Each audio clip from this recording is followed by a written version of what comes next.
Hello, science scholars. Welcome in Science Scholar classes Nanded, that is SSC Nanded. मित्रांनो, आपण आता टाकलेल्या पार्ट ऑफ स्पीचच्या व्हिडिओला खूप छान प्रतिसाद मिळालेला आहे. आय होप की तुम्हाला पण खूप छान पार्ट ऑफ स्पीच समजला असेल. ज्या विद्यार्थ्यांनी त्याचा पुरेपूर वापर केलाय, ज्यांनी सगळं काही मन लावून समजून घेण्याचा प्रयत्न केला होता, त्यांना परफेक्टली पार्ट ऑफ स्पीच समजले पण असतील आणि असे समजले असतील की ते कधीही तुम्ही विसरणार पण नाही. थोडस एक रिकॅप द्यायचा असेल तर एक वडील होते, आई होती, नवरा बायको होते, नाऊन आणि वर्ब होता. नाऊनच्या जागी काम करणारा प्रोनाउन त्यांचा मुलगा होता. त्याच्यानंतर ऍडजेक्टिव्ह नावाची मुलगी होती, जिला वडील आणि भावावर जास्त प्रेम होतं, म्हणजेच नाऊन आणि प्रोनाउनवर प्रेम करणारी होती, नाऊन प्रोनाउन बद्दल जास्त बोलणारी होती. त्याच्यानंतर ऍडजेक्टिव्ह झाल्याच्या नंतर ऍडवर्ब नावाची दुसरी मुलगी होती. ती काय करायची, आईवर प्रेम करायची, बहिणीवर प्रेम करायची, स्वतःवर प्रेम करायची. म्हणजे वर्ब बद्दल, ऍडजेक्टिव्ह बद्दल आणि ऍडवर्ब म्हणजे स्वतःबद्दल बोलणारी ती होती. दोन त्या फॅमिलीमध्ये नौकर होते, कंजंक्शन आणि प्रिपोजिशन. प्रिपोजिशन कुटुंबातीलच सदस्यांना जोडून ठेवण्याचं काम करत होता, म्हणजेच वाक्यातीलच शब्दांना, एकाच वाक्यातील शब्दांना जोडण्याचं काम आपला प्रिपोजिशन करतोय. आणि कंजंक्शन काय करत होता, त्या कुटुंबाला दुसऱ्या कुटुंबाशी जोडण्याचं काम करत होता, म्हणजे एका वाक्याला दुसऱ्या वाक्याशी जोडण्याचं काम करत होता. इंटरजेक्शन आपल्या पाहुण्यांचं काम करत होता, सुखदुःखांमध्ये येत होता, भावनिक होता आणि भावना दाखवण्याचं काम करायचं. ओव्हरऑल जर पूर्ण व्हिडिओ अजून कोणी बघितलेला नसेल तर आय बटनवर क्लिक करून आपला तो व्हिडिओ तुम्हाला अवेलेबल होईल. त्या बटनावर क्लिक करून आपला व्हिडिओ बघून घेणे, त्याच्या पूर्वीचा पण पार्ट ऑफ स्पीच बघून घेणे. चला तर मित्रांनो, थोडक्यामध्ये आपण चालू करूया. आपल्याला, मी तुम्हाला वारंवार म्हणत आलो होतो की पार्ट ऑफ स्पीच सगळे इन डिटेल मध्ये बघायचे. तर त्याच्यामधला पहिला पार्ट ऑफ स्पीच जो आपला असणार आहे, जो की आहे नाउन. आणि या नाउनला आज आपण इन डिटेल मध्ये कव्हर करूया, जेणेकरून की नाउन बद्दलचा कुठलाही कन्सेप्ट तुमचा आता मागे नाही राहिला पाहिजे. आपण मराठीमध्ये त्याला काय म्हणतो, नाम म्हणतो. नाउन म्हणजे नाम. आणि त्याची डेफिनेशन एक्सप्लेन करायची असेल सोप्या सरळ भाषेमध्ये, मोजक्या शब्दांमध्ये जर तुम्हाला जर सांगायचं असेल तर आपण इतकं म्हणू शकतो की noun is a naming word. Naming word दोन शब्दांमध्ये डेफिनेशन कव्हर करू शकतो. नेमिंग वर्ड म्हणजे काय, कुठल्याही वस्तूला, कुठल्याही दिसणाऱ्या पदार्थाला, वस्तूला दिलेलं जे नाव असतं त्या गोष्टीला आपण नाउन म्हणतो. शहराचं नाव असेल, गावाचं नाव असेल, प्राण्याचं नाव असेल, माणसाचं नाव असेल, वस्तूचं नाव असेल, कुठल्याही गोष्टीला दिलेलं नाव म्हणजेच नाउन होतं. सरळ सोपी गोष्ट होती. मी तर असं म्हणतो मित्रांनो, सोप्या भाषेमध्ये आपल्या पद्धतीने जर समजून घ्यायचं असेल, डोळ्यांना दिसणाऱ्या प्रत्येक वस्तूला आपण नाउन म्हणतो आणि न दिसणाऱ्या गुणांना, भावनांना सुद्धा आपण ऍबस्ट्रॅक्ट नाउन मध्ये ठेवलेलं आहे, त्याला आपण ऍबस्ट्रॅक्ट नाउन म्हणतो. इन डिटेल मध्ये त्याला बघणार आहोत. दुसरं मी एक्सप्लेन करायचं म्हणलं तर साध्या भाषेमध्ये अजून एक गोष्ट सांगतो. डोळ्यांना दिसणाऱ्या गोष्टीला म्हणजेच कसं, ज्या गोष्टीला रंग आहे, ज्या गोष्टीचं एक पर्टिक्युलर शेप आहे, आकार आहे आणि त्याला एक रूप असतं, तुम्हाला काहीतरी इमॅजिन होतो, त्याच्यामधून आपल्याला बघितल्यावर कळतं काहीतरी, तर त्या गोष्टीला आपण नाउन म्हणतो. तर मित्रांनो, नाउनचे मग आज आपण इन डिटेल मध्ये पार्ट्स बघणार आहोत, सॉरी टाइप्स बघणार आहोत. काय काय टाइप्स पडतात नाउनचे, तर नाउनचे वेगवेगळे प्रकारामध्ये पहिला प्रकार काय पडतो, तर त्याला आपण म्हणतो कॉमन नाउन. पहिला प्रकार आहे आपला कॉमन नाउन, ज्याला की मराठीमध्ये सामान्य नाम असं म्हणलं जातं. सामान्य नाम. दुसरा प्रकार काय पडतो, दुसरा प्रकार आहे proper noun. Proper noun. Proper नाउनला आपण काय म्हणतो, विशेष नाम असं म्हणलं जातं. विशेष नाम. तिसरा प्रकार आपला पडतो ज्याला की आपण म्हणतो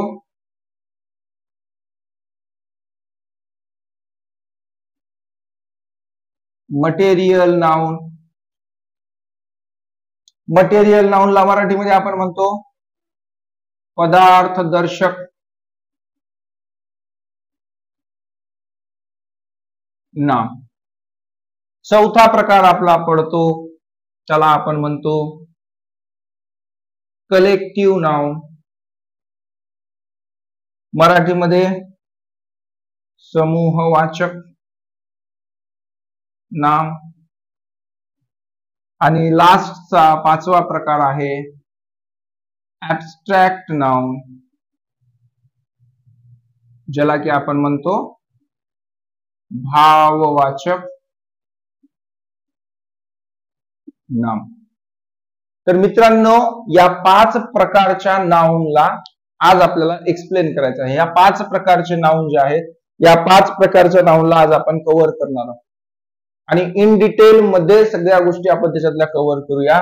तर सगळ्यात प्रथम कॉमन नाउन काय असतो? सर्वसामान्य नाम जे आहेत कुठल्याही गोष्टीला दिलेले त्याला कॉमन नाउन म्हणूया. प्रॉपर नाउन म्हणजे विशेष नाम, एखाद्या विशेष व्यक्तीला, विशेष पदार्थाला, एखाद्या पर्टिक्युलर गोष्टीबद्दल बोलताना आपण त्याला विशेष नाम म्हणतो. इन डिटेल होईलच. मटेरियल नाउन काय होतं? पदार्थदर्शक नाम, कुठलाही पदार्थ असेल त्याच्या नावाला आपण पदार्थ मटेरियल नाउन म्हणतो. कलेक्टिव्ह नाउन म्हणजे समूह दाखवणारा जो नाउन असतो. कसं का दाखवतो समूह बघूया आपण. आणि ऍब्स्ट्रॅक्ट नाउन जे आपण डेफिनेशन मध्ये बोललो तो विजिबल अँड इनविजिबल. तर इनविजिबल मध्ये मुख्यतः आपले सर्वचे सर्व ऍब्स्ट्रॅक्ट नाउन पडतात. ठीक आहे. जसं की कुठलीही भावना असेल, गुण असेल, हे कधी आपल्याला दिसत नसतात, तर त्यांना आपण ऍब्स्ट्रॅक्ट नाउन मध्ये बघणार आहोत. तर ठीक आहे मित्रांनो, एवढ्या सगळे आपल्याला नाउन बघायचे, तर त्याच्यामधलं आपण कॉमन नाउन स्टार्टिंगला बघूया. ठीक आहे. तर कॉमन नाउन मध्ये काय असणार आहे? कॉमन नाउन मध्ये फॉर एक्झाम्पल, इथं मी 1-2-3 एक्झाम्पल देण्याचा प्रयत्न करतो तुम्हाला. त्या एक्झाम्पल वरून आपण समजून घेण्याचा प्रयत्न करू. ठीक आहे. कॉमन नाउन आणि प्रॉपर नाउन आपण सोबत घेऊया. ओके, ठीक आहे. चला तर मग बघूया आपण कॉमन नाउन आणि प्रॉपर नाउन. चला मग मित्रांनो, आपण नाउन मध्ये आपले 2 प्रकार बघायचे होते.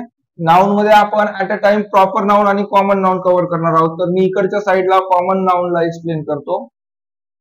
कॉमन नाउन आणि इकडून आपण बघूया प्रॉपर नाउन. ठीक आहे.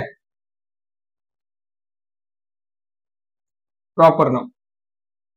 तर आपण ऍट अ टाइम दोघांना पण समजून घेण्याचा प्रयत्न करतो. कॉमन नाउन नावामध्येच जसं आपण लिहिलं होतं की सामान्य नाम. सामान्य नाम म्हणजे काय? In general. इन जनरल म्हणजे एखाद्या समूहासाठी, एखाद्या ग्रुपसाठी दिलेलं जसं नाव असतं. फॉर एक्झाम्पल, एक्झाम्पल दिल्यावर तुम्हाला समजेल. मला असं म्हणायचंय की सिटी. सिटी, सिटी म्हणलं तर शहर. आता मी जर फक्त शहर बोललो, सिटी बोललो, तर कुठल्या शहराबद्दल मी बोलतोय याच्याबद्दल आपल्याला काहीही आयडिया नाहीये. ऑल ओव्हर वर्ल्ड मधल्या कुठल्याही सिटी बद्दल मी बोलतोय. क्लिअर होतं का मित्रांनो? म्हणजे सिटी म्हणजे शहर. एवढी एक गोष्ट कळते आपल्याला की पूर्णच्या पूर्ण शहरांसाठी वापरलेला तो शब्द आहे. दुसरं एक्झाम्पल घ्यायचं असेल आपण, तर मी म्हणेन की बॉय.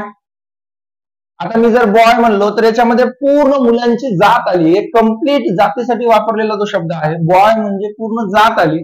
तर मुलगा म्हणल्याच्या नंतर कुठला मुलगा म्हणतोय, कोणत्या मुलाबद्दल मी बोलतोय हे आपल्याला काहीही आयडिया लागत नाही. जगातल्या कुठल्याही मुलाबद्दल मी बोलू शकतो किंवा बोलतोय, याच्यावरून आपल्याला कुठलाही एक्स्ट्राची इन्फॉर्मेशन मिळत नाही. फक्त मुलाबद्दल आपल्याला कळतं की एक मुलगा आहे. तर कॉमन नेम आहे, सामान्य नाम दिलेलं आहे. मुलगा घेतला तर आपण गर्ल पण बोलू शकतो. गर्ल. गर्ल म्हणजे मुलगी. कुठली मुलगी माहित नाही. ठीक आहे मित्रांनो. दुसरं एक्झाम्पल घ्यायचं असेल तर दुसरं एक्झाम्पल मी बोलतोय, आपण म्हणूया विलेज. विलेज. विलेज म्हणलं तर गाव. जसं की आपण सिटी शहर बोललो तो तसंच गाव. कुठलं गाव माहित नाही. तर सामान्यपणे इन जनरल मध्ये ज्या नावांना किंवा ज्या गोष्टींना आपण नाव दिलेलं असतं त्याला आपण कॉमन नेम म्हणतो. मग प्रॉपर नेम काय आहे? प्रॉपर नेम याच्या कंपॅरिझन मध्ये घेतल्यावर तुम्हाला प्रॉपरली समजेल. आता मी तुम्हाला जसं सांगितलं की सिटी बद्दल मी जर बोलतोय तर कुठल्या सिटी बद्दल बोलतोय, कुठल्या शहराबद्दल बोलतोय माहित नाही. पण या सिटीच्या ऐवजी मी जर नांदेड असं जर बोललो तर पर्टिक्युलरली तुम्हाला समजून आलं की मी नांदेड बद्दल बोलतोय. नांदेड या शहराबद्दल बोलतोय. म्हणजे एका विशिष्ट गावाला किंवा एखाद्या विशिष्ट शहराला दिलेलं नाव.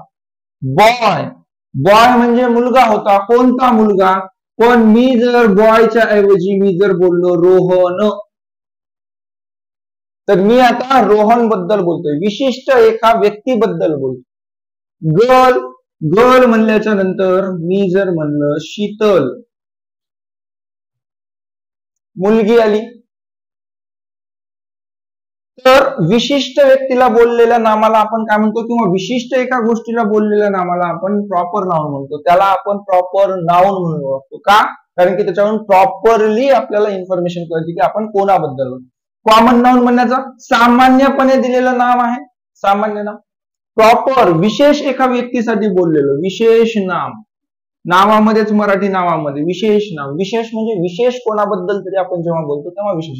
विलेज जर घ्यायचं असेल तर कुठलाही एखादा आपण विलेज घेऊ शकतो, जसं की आपण आता धनेगाव घेतोय, धनेगाव.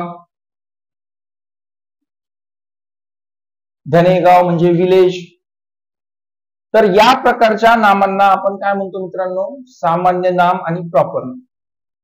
कॉमन नाउन आणि प्रॉपर नाउनच्या नंतर चला मग आपण आता मटेरियल नाउन बद्दल बघूया. मटेरियल नाउन असा काही हार्ड विषय नाहीये किंवा खूप इझी असा टॉपिक आहे. सरळ सोपी साधी जर डेफिनेशन करायची असेल मटेरियल नाउनची तर पदार्थांच्या नावांना मटेरियल नाउन असे म्हणतात. सरळ सरळ आहे. The name of any material is called material noun. कुठल्याही पदार्थाचं नाव म्हणजे मटेरियल नाउन. फक्त मित्रांनो तुम्हाला दुसरीकडे जे काही बघायला मिळाले नसेल किंवा कन्सेप्ट प्रॉब्लेम कुठं आहे तर एकाच गोष्टीमध्ये प्रॉब्लेम असेल की पदार्थ आणि वस्तू या दोन मधला फरक तुम्हाला कळायला पाहिजे. यांच्यामधला फरक काय आहे, ठीक आहे, यांच्यामधला फरक काय आहे हे जर समजलं तर तुमचं मटेरियल नाउन क्लिअर होईल. फॉर एक्झाम्पल बघा, आता मटेरियल नाउनचे जर एक्झाम्पल घ्यायचं आपण जर ठरवलं तर कुठलाही पदार्थ त्याला दिलेलं नाव, जसं की एक पदार्थ घेऊया आपण ऊड, लाकूड. दुसरा पदार्थ घेऊया आपण कॉटन. तिसरा पदार्थ घेऊया आपण सॉइल. चौथा पदार्थ घेऊया आपण रबर. पाचवा पदार्थ घेऊया आपण प्लास्टिक. एक्झाम्पल खूप घेता येते. आयरन आहे, गोल्ड आहे, ठीक आहे. प्रत्येक पदार्थाच्या नावाला आपण मटेरियल नाउन म्हणतो. आता मी तुम्हाला सांगतोय का बघा, मटेरियल नाउन मधला हा कन्सेप्ट महत्वाचा आहे की यांच्यापासून तयार होणारी एखादी जर वस्तू असेल, जसं की वूड पासून, लाकडापासून आपण काय तयार करतो, टेबल तयार करतो, तर टेबल हा मात्र काय होईल, कॉमन नाउन. मटेरियल नाउन पासून तयार होणारी वस्तू हे काय असतं, कॉमन नाउन असतं. जसं की कॉटन आहे, कॉटन पासून काय तयार होतील, क्लॉथ, कपडा तयार होईल, बरोबर. सॉइल पासून काय तयार होईल, सॉइल पासून आपण पॉट तयार करतो, पॉट तयार करतो. वेगवेगळ्या प्रकारचे आपण भांडे तयार करतो. क्ले, खेळणी तयार करतो, क्ले पासून आपण, सॉइलचे. रबर पासून आपण वेगवेगळ्या वस्तू तयार करतो. प्लास्टिक पासून आपण वेगवेगळ्या, प्लास्टिक पासून तर अनगिनत म्हणजे आपण अनलिमिटेड वस्तू बनवलेल्या आहेत. प्रत्येक वस्तू आपण आता प्लास्टिक मध्ये बनवतो. तर कन्सेप्ट एवढाच मला सांगायचं होता की पदार्थ आणि वस्तू मधला जर फरक कळाला तर तुमचं मटेरियल नाउन क्लिअर आहे. कन्सेप्टला मी जास्त ताणवत नाही, जास्त मोठं करत नाहीये, व्हिडिओ आपल्याला लेंथी बनवायचा नाहीये. त्याच्यामुळं मटेरियल नाउन म्हणजे सरळ सोपं लक्षात ठेवा, कुठल्याही पदार्थाचं नाव म्हणजे मटेरियल नाउन आहे. ठीक आहे मित्रांनो. तर मग बाकीचे आपण दोन जे राहिलेत आपले, त्या दोघांना आपण कव्हर करूया, त्यांना कंप्लीट करूया आणि आपला नाउनचा सगळा गोष्ट तिथंच. प्रत्येक नाउन झाल्यावर एक गोष्ट मी बोलतोय, प्रॅक्टिस गरजेची आहे, बरोबर. प्रॅक्टिस करावी लागणार. वेगवेगळ्या पदार्थांची प्रॅक्टिस घ्या, वेगवेगळ्या पदार्थांचे एक्झाम्पल्स घ्या आणि त्यांची प्रॅक्टिस करून बघा, ठीक आहे. वॉटर सुद्धा घेऊ शकता तुम्ही त्याच्यामध्ये, मिल्क घेऊ शकता, ऑइल घेऊ शकता, ठीक आहे. This all are examples of material noun, ठीक आहे. थांबूया आपण मटेरियल नाउनला इथंच करूया, बघूया आपले पुढचे नाउन्स. आता आपण कलेक्टिव्ह नाउन बघूया. मग कलेक्टिव्ह नाउन कशाला म्हणायचं, मराठीमध्ये बघायला गेलं तर समूह दर्शक किंवा समूहवाचक नाम आहे. आता नावामध्ये मराठीचे जर अर्थ आपल्याला माहित असतील ना तर सरळ सरळ सगळ्या गोष्टींचे आपल्याला बेसिक कन्सेप्ट कळून जातात. समूह दर्शक म्हणल्याच्या नंतर समूह म्हणजे काय, एकट्या वस्तूचा किंवा एकट्या व्यक्तीचा किंवा एकट्या प्राण्याचा कधीही समूह नसतो. म्हणजे group of people, group of animal और group of anything is called collective noun. सरळ सोपी साधी डेफिनेशन, सरळ सरळ समजून घ्यायला. कुठल्याही प्राण्याची, कुठल्याही माणसाची, कुठल्याही वस्तूची जेव्हा समूहामध्ये त्याचं नाव करतो किंवा समूहामध्ये त्याचं नाव घेतो आपण, तेव्हा त्याला आपण कलेक्टिव्ह नाउन म्हणतो. असं समजणार नाही तुम्हाला. जसंही मी एक्झाम्पल दिलं लगेच लगे आपल्याला कलेक्टिव्ह नाउन क्लिअर होतो. जसं की फॉर एक्झाम्पल आपण एक एक्झाम्पल बघूया कलेक्टिव्ह नाउनचं. Flock, FLOCK. फ्लॉक म्हणजे काय, फ्लॉक म्हणजे मराठीमध्ये थवा.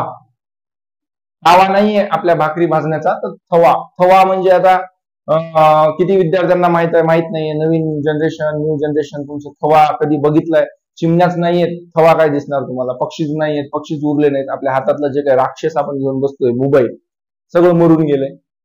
ठीक आहे, थवा म्हणजे पक्ष्यांच्या ग्रुपला आपण थवा म्हणतो. ठीक आहे, तर जेव्हा एखादी चिमणी, आता मी एक्झाम्पल देतोय, आता मी टीच करताना जर एखादी चिमणी जर इथे येऊन बोर्डवर बसली तर मी म्हणू शकतो का की बाबा बाबा पक्ष्यांचा थवा बसलाय बाबा माझ्या बोर्डवर? नाही. पण जर तेच मी शिकवताना जर एखादा जर पक्ष्यांचं मोठं म्हणजे 10-15 पक्षी जर माझ्या समोरून जर उडत गेले तर मी तेव्हा काय म्हणतो, वा किती सुंदर पक्ष्यांचा थवा आहे. तर हा थवा जो शब्द आहे त्या थवा शब्दामध्ये आपल्याला काय कळतं, ग्रुप ऑफ बर्ड्स, पूर्णच्या पूर्ण ग्रुप येतो.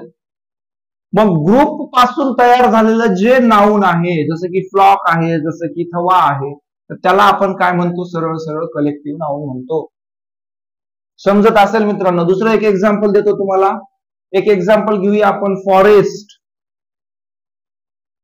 आता फॉरेस्ट म्हणल्याच्या नंतर मी लावलंय माझ्या कुंडीमध्ये घरी एकच झाड, आणि मी जर तुम्हाला बोललो की चला मी तुम्हाला जंगल दाखवतो, फॉरेस्ट दाखवतो, तर तुम्ही मला मूर्खच काढणार की नाही? बरोबर. एका झाडाचं जंगल नसतं हे आपल्याला माहिती आहे. जंगल म्हणल्याच्या नंतर काय येतं, अनेक झाडं आपल्या समोर येतात, खूप मोठ्या प्रमाणामध्ये झाडं दिसतात आपल्याला. म्हणजेच काय, तर एका झाडापासून कधीही फॉरेस्ट तयार होत नाही, खूप साऱ्या झाडांपासून, म्हणजे एक ग्रुपच आहे सरळ सरळ. दुसरं बघायचं, नेक्स्ट एक्झाम्पल जर बघायचं असेल आपल्याला, फॉरेस्ट सारखंच एक एक्झाम्पल आपण जर बघायचं म्हणलं तर आपण काय म्हणू शकतो, हर्ड. हर्ड म्हणजे ज्यांना माहित नसेल त्यांच्यासाठी लिहितो मी, कळप. कळप कशाला म्हणतो आपण? कळप पण शब्द खूप कमी जणांनी ऐकला असेल. जसं की प्राण्यांचा जर ग्रुप जात असेल, प्राण्यांची गँग नसते, प्राण्यांचा ग्रुप नसतो, तर प्राण्यांच्या एका ग्रुपला आपण काय म्हणतो, हर्ड म्हणतो. जसं की herd of sheep, herd of deer. ठीक आहे, तर जेव्हा एकच जर शेळी येते, एकच शीप आहे, तर आपण त्याला हर्ड म्हणू शकत नाही. पण खूप साऱ्या शेळ्या जेव्हा आपल्या गाडीच्या, आपण रोडवरून जाताना बऱ्याच वेळा शेळ्यांचा कळप वगैरे आपल्या समोर येतो, मग तो पूर्ण गेल्याच्या नंतर आपण रस्ता क्रॉस करतो, जेव्हा आपण बाईक घेऊन जातो, तर तेव्हा आपण त्याला काय म्हणतो, कळप म्हणतो. एकच शेळी जात असेल तर ते कळप होणार. तर या पद्धतीचा जे काही ग्रुप असेल, ठीक आहे, जसं की आपण चौथा एक एक्झाम्पल घेऊया, आपल्या रिलेटेड असेल, मॉब. मॉब म्हणजे काय मित्रांनो, ते मॉब नाहीये, मॉब. मॉब म्हणजे काय, जमाव. आता जमाव म्हणल्याच्या नंतर जेव्हा एकत्र सगळे लोक जमतात तेव्हा आपण त्याला काय म्हणतो, जमाव म्हणतो. मग एकच जर माणूस जर जमलेला असेल त्याला आपण मॉब म्हणू शकत नाही. तर मॉब म्हणजे काय, group of so many people. खूप सारे लोक जेव्हा एकत्र येतील तेव्हा त्याचा काय होतो, मॉब होतो. तर सांगण्याचा हेतू तुम्हाला कळून गेला असेल, कलेक्टिव्ह नाउन पण सोपा कन्सेप्ट होता, पण समजून घ्यायला खूप जास्त प्रॅक्टिस करावी लागणार तुम्हाला, कारण की एवढ्या लवकर समजत नाही. बंच ऑफ कीज, बरोबर, बंच ऑफ कीज. एका बंच मध्ये म्हणजे एका गुच्छामध्ये, चाबीच्या एका गुच्छामध्ये एकच चाबी असते का, त्याला आपण गुच्छा म्हणत नाही. रिम ऑफ पेपर, पेपरचा रिम, एका रिम मध्ये एकच पेपर असतो का, नाही, खूप सारे पेपर असतात. तर अशा पद्धतीच्या सोल्जर्सचा काय असतो, खूप एकच सोल्जर असेल, एकच जर सोल्जर असेल तर आपण त्याला सोल्जर म्हणतो. आणि सोल्जरची जर टीम असेल, पूर्णच्या पूर्ण ग्रुप असेल तर आपण त्याला काय म्हणतो, आर्मी म्हणतो. गँग ऑफ थीफ, चोर आला माझ्या घरी, जर एकच चोर आला तर मी म्हणेल का माझ्या घरी गँग आली होती चोरांची? नाही, एकच चोर आला होता. पण तेच जर 7-8 जण जर आले असतील तर काय होईल, आपण मराठीमध्ये त्याला टोळी म्हणतो बघा, चोरांची टोळी. मग टोळी एकाची असते का, टोळी एकांची नसते, अनेकांची टोळी असते. ठीक आहे, जसं की आपण गँग म्हणून आपला ग्रुप असतो. ग्रुप म्हणल्याच्या नंतर आमचा एक ग्रुप आहे बॉ म्हणतो आपण, आमचा सायन्सच्या मुलांचा ग्रुप आहे. मग ग्रुपमध्ये कधीही सिंगल व्यक्ती नसतो. त्याच पद्धतीनं कलेक्टिव्ह नाउन असे नाउन असतात जे की ग्रुपने तयार झालेले आहेत. ग्रुपच्या नावाला आपण कलेक्टिव्ह नाउन म्हणतो. ठीक आहे, तर नेक्स्ट आपण नाउन कडे वळूया, आणि आपला नेक्स्ट नाउन काय आहे, ऍब्स्ट्रॅक्ट नाउन. तर ऍब्स्ट्रॅक्ट नाउनला चला मग फायनल आपण पोहोचलोय आपल्या ऍब्स्ट्रॅक्ट नाउन पर्यंत. आतापर्यंत आपण काय बघितलंय, कॉमन नाउन बघितलं, प्रॉपर नाउन बघितलं, मटेरियल नाउन बघितलं, कलेक्टिव्ह नाउन बघितलं. आता आपण बघतोय ऍब्स्ट्रॅक्ट नाउन. हा आपला शेवटचा नाउनचा प्रकार असेल. ठीक आहे, तर आता मित्रांनो तुम्हाला एक सरळ साधी गोष्ट सांगतो. कॉमन नाउन मध्ये आपण एक्झाम्पल घेतलं होतं रिव्हर. रिव्हर म्हणल्याच्या नंतर आपल्या डोळ्यासमोर काहीतरी येतं. प्रॉपर नाउन त्याच्यामध्येच एखाद्या विशिष्ट गोष्टीबद्दल आपण बोलत असतो तेव्हा आपण त्याला प्रॉपर नाउन म्हणलो होतो. मटेरियल नाउन, मटेरियल नाउनचं एक एक्झाम्पल तुम्हाला सांगितलं होतं मी, जसं की आपण वूड घेतलं. वूड म्हणल्याच्या नंतर दिसतं ना, लाकूड आपल्या डोळ्यासमोर येतं, आपण काही ना काहीतरी त्याला कन्सिडर करतो, आपल्याला दिसते ती वस्तू. त्याच्यानंतर कलेक्टिव्ह नाउन मध्ये फ्लॉक एक्झाम्पल घेतलं होतं. फ्लॉक जे आहे, फ्लॉक म्हणल्याच्या नंतर थवा पण आपल्याला दिसतो. मग ह्या सगळ्यांमध्ये आणि ऍब्स्ट्रॅक्ट नाउन मध्ये फरक काय आहे ते बघूया आता. बघा आता सरळ साधी गोष्ट एक जर समजून घ्यायचं असेल तर आता मी जर एक शब्द घेतला राग, अँगर, त्याच्यानंतर लव, प्रेम, त्याच्यानंतर फिअर, भीती, ब्रेवरी, धैर्य, ब्रेवरी. आता हे नाव घेतल्याच्या नंतर ब्युटी, काही दिसतंय का आपल्याला समोर? आपल्या समोर कुठलीही गोष्ट येत नाही. म्हणजे ज्या नामामधून, ज्या शब्दामधून आपल्याला फक्त काय कळतात? भाव कळतात, भावना असते, किंवा एखाद्याबद्दलचा आपण गुण सांगत असतो, किंवा एखाद्याबद्दलचा आपण जेव्हा दुर्गुण सांगत असतो, तर त्या सगळ्या नाऊनला आपण ऍब्स्ट्रॅक्ट नाऊन म्हणतो. म्हणून त्याला मराठीमध्ये पण काय म्हणतो आपण? भाववाचक नाम. भाववाचक नाम, भावना कळतात. अँगर, एक्झाम्पल आपण बघितलं, अँगर, राग. दिसतो का राग? आहे का रागाला रंग आहे? रंग, रूप, आकार काहीही नाही. पण ते एक प्रकारचं नाऊन आहे. कॉम्प्लिकेटेड, सगळ्या नामांमध्ये, सगळ्या नाऊनच्या प्रकारांमध्ये एकच नाऊन असं कॉम्प्लिकेटेड आहे जे की थोडं समजायला प्रॉब्लेम होतो, पण प्रॅक्टिस केल्याच्या नंतर ते पण क्लिअर होऊन जाईल. बरोबर. जो कॉमन नाऊन मध्ये येत नाही, जो प्रॉपर नाऊन मध्ये येत नाही, जो मटेरियल नाऊन मध्ये येत नाही, कलेक्टिव्ह नाऊन मध्ये येत नाही, तो नाऊन कोणत्या प्रकारात पडतो? आपल्या ऍब्स्ट्रॅक्ट नाऊन मध्ये पडतो. ऍब्स्ट्रॅक्ट नाऊन मधले सगळेचे सगळे जे नाऊन आहेत, हे नाऊन जे आहेत ते आपल्याला डोळ्यांनी बघता येत नाहीत. दुसरं एक्झाम्पल घ्यायचं असेल, हॅपीनेस. आपण म्हणू शकतो हॅपीनेस. बरोबर. दिसतं का हॅपीनेस? नाही दिसत. तिसरं एक्झाम्पल जर घ्यायचं असेल आपल्याला, मी आत्ताच बोलल्यासारखं, ब्रेवरी, धैर्य. कोण किती धैर्यवान आहे, कोणामध्ये किती धैर्य आहे हे आपल्याला दिसत नाही. त्या व्यक्तीच्या वागण्यातून ते बाहेर येतं, ते दिसत नाही आपल्याला, ते इमॅजिनरी आहे. चौथं बघायचं असेल, लाईफ, जीवन. शब्द इमॅजिनरी शब्द आहे तो. त्याच्यानंतर पाचवं एक्झाम्पल, खूप सारे एक्झाम्पल देता येतील मित्रांनो. आपण जनरली बोलतोय ऑनेस्टी आहे, गुण आहे, प्रामाणिकता, ऑनेस्टी. ऑनेस्ट जर ऑनेस्ट बोललो तर तो ऍडजेक्टिव्ह होईल. ऑनेस्ट मॅन, ऑनेस्ट बॉय, ठीक आहे. पण ऑनेस्टी असं जेव्हा आपण बोलतो तर ते काय होऊन जाईल? आपलं ऍब्स्ट्रॅक्ट नाऊन होईल. त्याच्यानंतर आपण म्हणतो हेल. एक एक्झाम्पल घेऊया, हेल. हेल म्हणजे काय? नरक. पाप केलं तर माणूस नरकात जातो म्हणतो. नरक बघितलंय कधी कोणी? नाही. पुण्य केलं, चांगलं वागलं तर आपण स्वर्गात जातो. हेवन, स्वर्ग, आपण बघितलंय का? नाही. तर हे सगळेच्या सगळे एक्झाम्पल कशाचे असतील? मग ऍब्स्ट्रॅक्ट नाऊनचे असतील. म्हणजे ऍब्स्ट्रॅक्ट नाऊन समजून घ्यायला गेलं तर सोपं पण आहे, पण तुम्ही जर त्याला जर लक्ष दिलं नाही, त्याची जर प्रॅक्टिस केली नाही, तर ते कॉम्प्लिकेटेड सुद्धा बनतं. कारण की समजायला दिसणारी गोष्ट आपल्याला खूप लवकर समजू शकते, पण जी गोष्ट दिसतच नाहीये ती गोष्ट आपल्याला समजणार पण नाही. तर त्याच्यावर तुम्ही जर प्रॅक्टिस केली तर त्या गोष्टी क्लिअर होतील. आता आपण एक शेवटचा पोर्शन बघतोय मित्रांनो. एक शेवटची गोष्ट आपण बघूया, जे की आपल्या नाऊन मधला एक पोर्शन असेल. नाऊन मधलाच एक छोटासा पॉइंट आहे तो, ज्याला की आपण काउंटेबल नाऊन आणि अनकाउंटेबल नाऊन म्हणतो.